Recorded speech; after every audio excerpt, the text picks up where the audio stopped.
네, 할렐루야. 4월 19일 수요일 짱목과 말씀수다의 시간입니다. 오늘 우리에게 주시는 말씀은 사무엘상 17장 1절부터 11절의 말씀인데요. 하나님 말씀을 보시겠습니다. 사무엘상 17장. 블레셋 사람들이 그들의 군대를 모으고 싸우고자 하여 유다에 속한 소고에 모여 소고와 아세가 사이에 에베스담림에 진침해 사울과 이스라엘 사람들이 모여서 엘라 골짜기에 진치고 블레셋 사람들을 대하여 전열을 벌였으니 블레셋 사람들은 이쪽 산에 섰고 이스라엘은 저쪽 산에 섰고 그 사이에는 골짜기가 있었더라. 블레셋 사람들의 진영에서 싸움을 도두는 자가 왔는데 그의 이름은 골리앗이요 가드 사람이라. 그의 키는 6규빗 한 뼘이요 머리에는 돛 투구를 썼고 몸에는 비늘 갑옷을 입었으니 그 갑옷의 무게가 돛 5,000세겔이며 그의 다리에는 돛 각반을 쳤고 어깨 사이에는 돛 단창을 메었으니 그 창 자루는 배틀채 같고 창날은 철 600세겔이며 방패 든 자가 앞서 행하더라. 그가 서서 이스라엘 군대를 향하여 외쳐 이르되 너희가 어찌하여 나와서 전열을 벌였느냐. 나는 블레셋 사람이 아니며 너희는 사울의 신복이 아니냐. 너희는 한 사람을 택하여 내게로 내려보내라. 그가 나와 싸워서 나를 죽이면 우리가 너희의 종이 되겠고 만일 내가 이겨 그를 죽이면 너희가 우리의 종이 되어 우리를 섬길 것이니라. 그 블레셋 사람이 또 이르되 내가 오늘 이스라엘의 군대를 모욕하였으니 사람을 보내어 나와 더불어 싸우게 하라 한지라.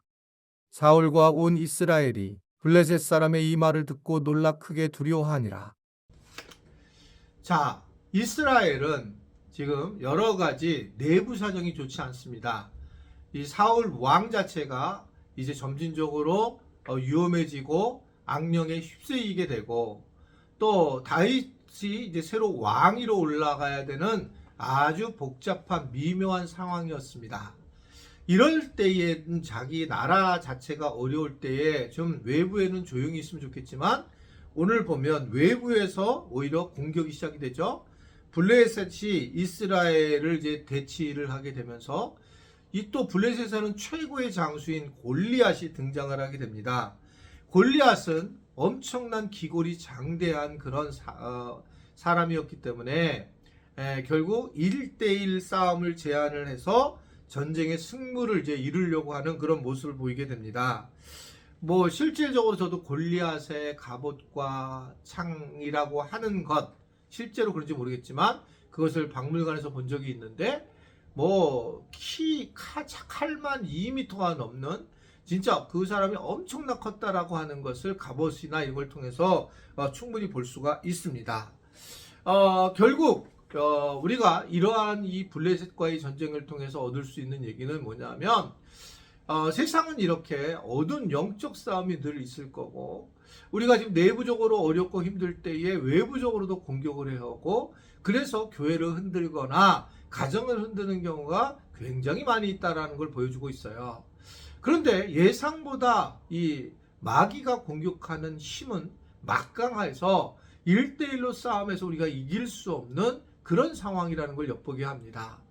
우리가 마귀하고 싸움에서의 항상 교회를 떠나게 되고 끌려가는 이유 중에 하나가 뭐냐면 공동체에 함께 있지 않고 외부적으로 혼자 발버둥을 치다가 어느 날 없어지는 분들의 특징들이 대부분 다 교회 공동체 안에서 해결하지 않고 그리고 교회 공동체를 빠져나가서 스스로 섰다가 넘어지는 그런 상황이 되는 경우를 굉장히 많이 보게 되는 것은 바로 이러한 이 영적 싸움에서 이길 수 없는 상황이 있기 때문에 그렇습니다. 사탄은 만만치 않습니다.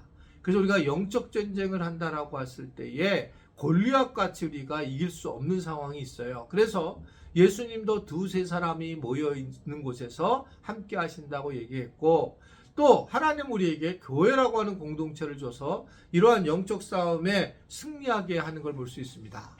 그럼 마귀라는 이 골리앗을 통해서 마귀는 어떤 역할을 하게 될까?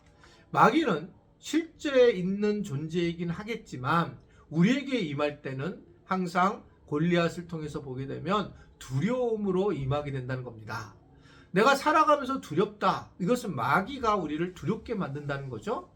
그래서 이 마귀는 실질적으로 이 골리앗처럼 굉장히 우리를 누를 수 있는 그런 힘을 가진 존재라고 얘기를 하고, 베드로는 이 마귀에 대해서 울부짖는 사자와 같이 삼킬 자를 찾는다 라고 얘기를 하면서 두려움의 대상으로 실질적으로 마귀를 이야기하고 있어요. 실제로는 두려워하게 만드는 존재지 우리에게 어떻건 해칠 수 없는 존재입니다. 왜냐하면 예수님이 십자가에서 달려 돌아가시면서 이 마귀가 진멸되는 그런 경험을 하게 되죠. 즉 사탄이 가지고 있었던 사망 권세가 예수님의 십자가의 사건으로 무너지게 됩니다. 잃어버리게 돼요. 그 권세의 힘이. 그래서 그는 우리를 함부로 할 수 없죠. 그냥 우리를 두렵게만 만드는 겁니다. 그래서 바울이 디모데에게 하나님이 주신 마음은 두려워하는 마음이 아니다 라고 말씀한 이유가 거기에 있습니다. 우리가 예수를 믿으면서 두려워하는 이것은 건강한 얘기가 아니에요. 믿음 있는 얘기가 아닙니다. 당연한 얘기가 아니에요. 우리가 예수님이 우리에게 내일 일을 염려하지 말라 라고 하면 염려하지 말아야 되는데, 염려하면서 우리는 근심을 하게 따라오게 되잖아요. 그러면서 우리는 죄를 범하게 되고 결국은 하나님이 계시지 않는 것처럼 마귀에게 휘어잡혀서 두려움 속에 사로잡히는 것이 많이 있습니다. 이 골리앗은 막 거짓말을 하죠. 그래가지고 내가 사울의 신복과 같다 라고 하면서 한 사람을 택해서 1대1로 싸우자 이렇게 얘기를 하고 있는 겁니다. 굉장히 거짓말을 하면서 비하하면서 그러면서 마음을 힘들게 만들어서 결국은 잡아먹으려고 하는 것이 사탄의 소리입니다. 우리는 이 사탄의 소리를 분별할 수 있는 영을 가져야 되고, 이걸 분별하면서 교회 공동체 안에 잘 자리 잡는 것이 중요하다는 겁니다. 교회 안에 와서 많은 소리를 듣습니다. 그런데 그 소리가 사탄의 소리로 드러날 때가 꽤 있어요. 내가 다른 사람의 이야기를 하는 것 자체가 사실은 사탄의 소리의 역할을 한다 이렇게 생각할 수 있습니다. 이게 참 어렵습니다. 누군가가 이야기를 저한테 할 때 많은 사람들이 다른 사람의 이야기를 하는 경우가 너무 많이 있습니다. 자기 이야기를 하지 않고 다른 사람의 이야기를 하는 모습은, 이것은 근본적으로 문제가 있는 얘기예요.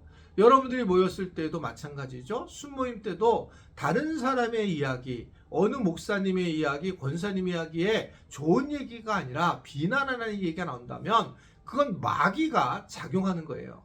우리 이야기하기도 바쁜 거죠. 내가 당신이 어떻게 살아가야 되는지. 그런데 누가 어떻게 살았다, 이것은 음흉한 소리입니다. 사탄의 소리고 마치 지금 골리앗이 외치는 그런 소리라고 하는 것을 생각할 수 있어야 돼요. 이건 예상보다 무섭고 공동체가 깨지는 거고, 마치 골리앗에게 한 명씩 끌려가서 죽어야 되는 그런 상황인 거예요. 그래서 말을 정말 조심해야 되고, 시편 기자처럼 입에다가 파수꾼을 세워야 되는 것, 이것이 굉장히 중요하고, 내가 내 입에서 쓴물과 단물을 함께 낼 수 없는 것처럼 말을 분명하게 끝까지 해 나가는 것이 중요하다라고 생각을 합니다. 제가 이번에 목회 나눔 컨퍼런스에서 목사님들한테 한 말이 하나 있어요. 저도 이걸 나중에 알았는데, 내가 한 말은 어떻게든지 다른 사람에게 들어가는 겁니다. 내가 어느 장로님이 그렇다, 집사님, 권사님이 그랬다, 안 들어가는 것처럼 보이지만 반드시 들어가더라고요. 정말 신뢰한 사람한테 얘기한 것도 들어가더라고요. 그러니까 이런 걸 생각하고 얘기를 해야 된다. 그래야지만 이 생각을 해서 절대 안 들어간다, 이 부분까지 들어간다고 생각하시면 됩니다. 이것이 이 골리앗이 우리를 위협하고 우리를 갖다가 어떻게 생각하면 비웃는 듯한 모습의 이야기와 마찬가지입니다. 이제 우리 교회 안에서 여러분들이 좀 더 진실되게, 그리고 때로는 다른 사람의 이야기를 하지 않으면서 자기만이 서로 간에 이야기만 나누면서 기도하는 그러한 공동체가 되었으면 좋겠고, 그걸 통해서 영적 싸움에서 이 골리앗 같은 두려움에서 이겨낼 수 있는 우리 공동체 지체들이 됐으면 좋겠습니다. 우리 다 같이 기도하겠습니다. 하나님 아버지, 우리 이 땅에 골리앗 같은 두려운 상황이 있지만 우리가 이것을 잘 이겨내게 하시고 승리하게 하시고 우리가 지치지 않고 서로 하나가 되어서 다른 사람들을 흉을 보거나 판단하는 것이 아니라 우리끼리 이야기를 통해서 믿음의 성장을 해나갈 수 있는 우리 모두가 되도록 도와주시고 인도하여 주옵소서. 예수님의 이름으로 축복하며 기도드리옵나이다. 아멘.